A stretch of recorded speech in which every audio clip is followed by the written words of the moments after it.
much for coming back to my channel. Today I'm doing a very highly requested video all about resistance bands. So I'm going to share with you 3 of my top tips for using resistance bands, and then we're going to go through a full resistance band booty workout that you can do at home.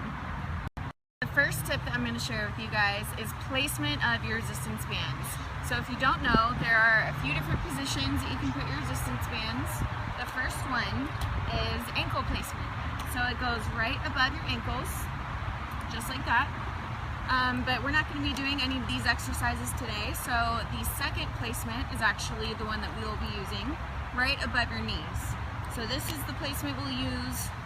You can see here when I turn over, it's right above my knees, and you always want to keep that resistance. So that brings me to tip number 2.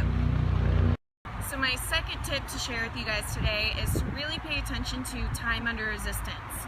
With the resistance bands, in order to make them most effective for glute isolation movements, you need to make sure that you're not just doing the movement, you're really focusing and squeezing and holding the movement a little bit longer than normal. So I'll show you the difference between a good rep and a bad rep with resistance bands. So this is an example of what not to do. That's not going to provide much glute isolation or contraction. Now this is an example of a good rep. You go up, squeeze, 1, 2, and down. 1, 2, down. 1, 2, down. So the time under resistance, meaning the hardest part of the motion right here, is very important. You want to make sure and squeeze and make that time effective before you come back down. So my third tip with resistance bands actually kind of plays into number 2, time under resistance.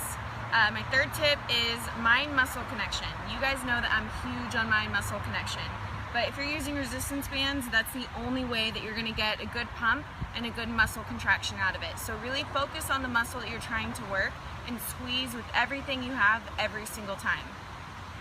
Alright, I hope my 3 tips really helps you guys. I got my hair up, I got some water, and now I'm ready to go. So grab your resistance bands and let's get to the workout.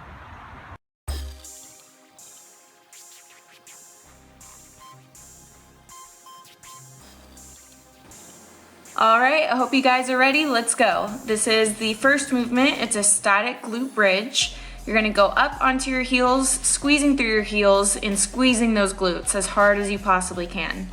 This movement's going to get you nice and warmed up so that we can go on to the isolation movements. As stated before, this is going to be one large circuit, so you're going to complete this entire circuit on one leg when doing the one leg movements, and then repeat it on the next leg. Squeeze through those last few seconds. I know it burns. Exercise number 2 is a one-leg glute bridge. So choose whichever leg you want to start with, and you're going to stay on that leg for the entirety of the circuit. You go up, squeeze through your heels, squeeze that glute, and back down, keeping the other leg nice and straight in the air as shown. This one is not an easy exercise, you guys, but make the most of it. It doesn't matter how many you get in that 30 seconds, just get as many good reps as you can. Alright, and just showing you the transition here. You finish those last few reps, turn over, and we're going to move on to your third exercise, which is a bent leg donkey kick. So you're going to use the same leg that you were using before and activate that glute really hard at the top. Squeeze, squeeze, squeeze. Again, notice I have a slight pause at the top. That's just to make sure I get the most muscle contraction out of every rep. You don't want to do swinging reps, because you won't get a good contraction. Here's the transition. You go from bent leg to now we're doing straight leg donkey kick. So you're going to be here for 30 seconds. Make sure your toe is pointed, just like mine is, and squeeze at the very top. You know how it goes by now. Keep going up and squeeze and back down. Squeeze, back down. Good. Keep it going, guys. You're almost done.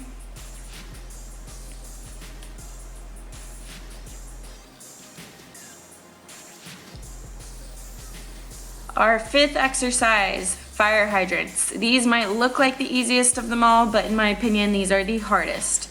By now, your glute is on fire. You are ready to stop doing this circuit, but don't stop. This is the last glute isolation movement, and then we're gonna end with your final movement in just a minute. Keep pushing, keep squeezing, fire those glutes up. We're almost done, you guys. Keep going. Finishing up those last few reps, and we're moving on to the final exercise. So we're going back to the glute bridge, but this time it's gonna be a 1-minute glute bridge, and you're gonna do pulses / squeezes just whenever possible. And notice that I have my toes up on these, so I'm pushing completely through my heels, no toes to assist me, and just kind of squeezing as hard as I can, but it's burning so bad that whenever I come down for a slight second, it kind of gives you a break. But notice I'm never completely resting at the bottom. So that's the whole point, is to squeeze, get some good reps in, get more contraction, give yourself maybe a second of a break and right back up, but never go fully down. Make the most out of these last few reps because you're gonna take a break and then move on to the next leg after this. And notice the last 10 seconds or so, I just pulse and go as many as I can. Try and do the same.